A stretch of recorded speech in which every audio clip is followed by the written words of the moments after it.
আসসালামু আলাইকুম প্রিয় দর্শক, এই যে দেখছেন আমের বাগান। আমাদের পল্লী এলাকায়, চাঁপাইনবাবগঞ্জ এলাকায় এত পরিমাণে আমের গাছ আছে যে আপনাদের দেখাতে পারবো, বা এত পরিমাণে নতুনভাবে আমের চাষ করা হচ্ছে সেটা আসলে বলেই করা যাবে না। আমি একটু বিশেষ করে কাজের জন্য এই রাস্তা দিয়ে যাচ্ছিলাম, দেখলাম অনেকগুলো গাছ আর কি, বাগান আর বাগান।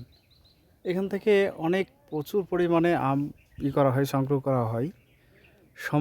আমের সময়ে আম অনেক, চাঁপাইনবাবগঞ্জের আম হয়তো আপনারা সবাই খেয়ে থাকেন, সারা বাংলাদেশে ডেলিভারি দেওয়া হয়। তো ভিডিওটি কেমন লাগলো, প্রাকৃতিক দৃশ্য দেখে আসলে সেটা দেখানোর উদ্দেশ্য ছিল না আমার, যে আমাদের গ্রামীণ পরিবেশ কত শান্তশিষ্ট পরিবেশ, এটা কতটাই চমকপ্রদ হতে পারে, এটাই আর কি দেখাতে চাইছিলাম। যারা শহরে বাস করেন তারা ওই গ্রামের এই ছোঁয়াটা থেকে বঞ্চিত থাকেন। তো খুব ভালো লাগলো আমাকে প্লেসটা, তার জন্য আমি তুলে ধরলাম। তো অবশ্যই আপনাদের কেমন লাগলো কমেন্টে জানাবেন।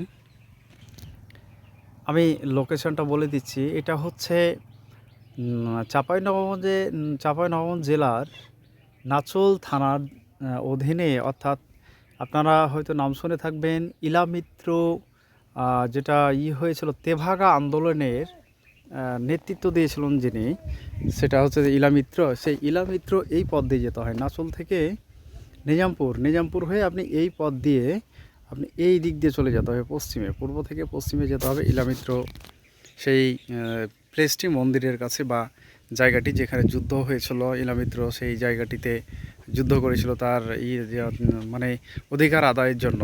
সেই ইলামিত্র এইরকম একটা প্লেসে বা এরকম একটা মাঠের মধ্যে সেইটা হয়েছিল, তাদের সংগ্রামটি হয়েছিল, পুলিশের সাথে সংঘর্ষ লেগেছিল। এবং ইলামিত্র এইখান থেকেই আর কি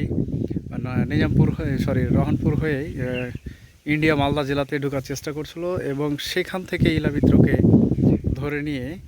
পুলিশে নেওয়ার পরে তার জেল হয়, এবং সেখান থেকে তাকে অনেক আছে আমাদের চাঁপাইনবাবগঞ্জের পরিচালক ডায়মন্ড, শ্রদ্ধেয় স্যার ডায়মন্ড, উনি নাচলের রানী বলে একটা সিনেমাও করেছে, এই প্রাকৃতিক দৃশ্য নিয়ে দেখানো হয়েছে। তো অবশ্যই আপনারা দেখতে পারবেন, নাচলের রানী A to Z দেখে নিতে পারবেন সেই বিস্তারিত কাহিনীটি। তো ঠিক আছে, আজকে পর্যন্ত এই ভিডিও এই পর্যন্তই।